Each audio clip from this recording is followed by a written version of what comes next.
what's going on, guys? I hope your day is going well. It's the Infla and the table here, and today I have the promised review of my new 9-foot Airblown inflatable pumpkin archway. I got this off of Yerg Inflatables for $100, and I think that's a very good deal considering that at home it's retailing for $150. I explained this a lot better, I think, in my shipping unboxing video for this inflatable, so definitely go check that out. But anyway, let's go ahead and unbox it. This is actually my first Archway inflatable, ever. Never bought an Archway before. I'm very surprised by that myself, mainly because I've always liked them. I never pulled the trigger and bought one. So I'm very excited to have an Archway, especially one like this, because I really, really like this one's design. Open it up.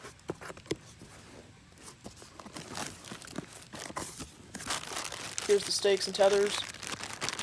So it looks like there are actually 2 metal screw-in stakes and then 4 plastic stakes, so that'll be pretty interesting. That's also kind of expected. Go ahead and take it out of the box. Set it down. I'll go ahead and clean up a little bit, put this stuff back in the box. And then I'll take the bag off and put it in there as well. Set it down. Here's the banner.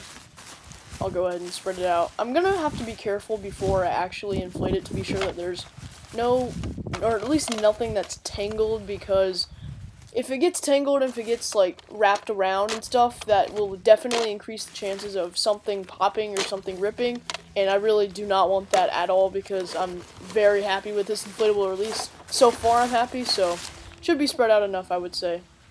Major change, as you can tell. I've decided to bring this inflatable inside.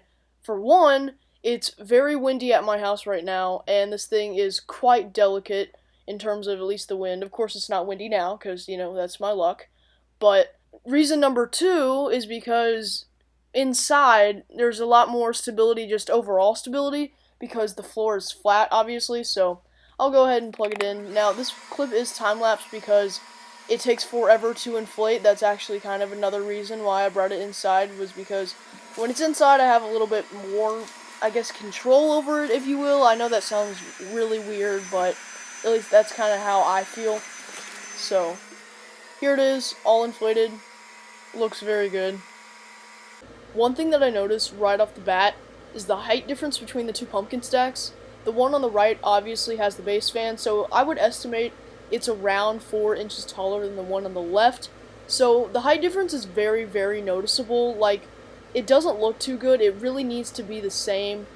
But I mean, that's kind of what we get with this inflatable. Here's kind of just a straightforward view of it. It's a great inflatable. I love this design. That bright orange coloring will definitely stand out in my display this year. So I'm very happy about that. But that Happy Halloween banner, it's just gotta go. I'll just go ahead and kind of give you an up-close, detailed look at the inflatable.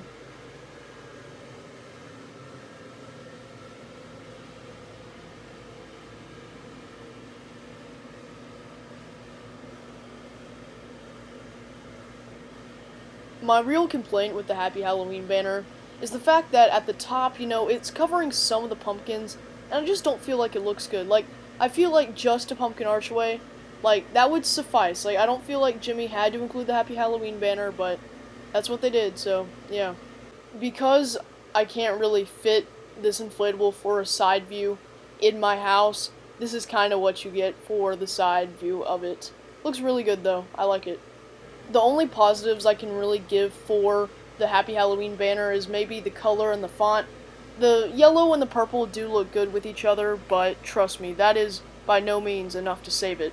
If you were wondering or just maybe curious about what the view looks like directly underneath the archway, then here you go.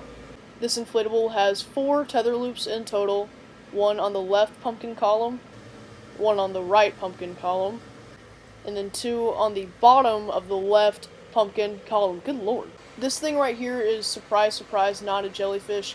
I feel like it kind of looks like one, at least in my opinion. It's actually one of 2.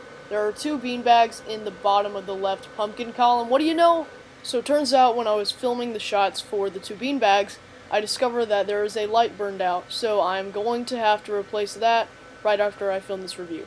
This inflatable actually has 3 zippers, and to be truthful, it really does need 3 zippers to be able to get to where you need, and in my case, replacing a light bulb, which should not be burned out.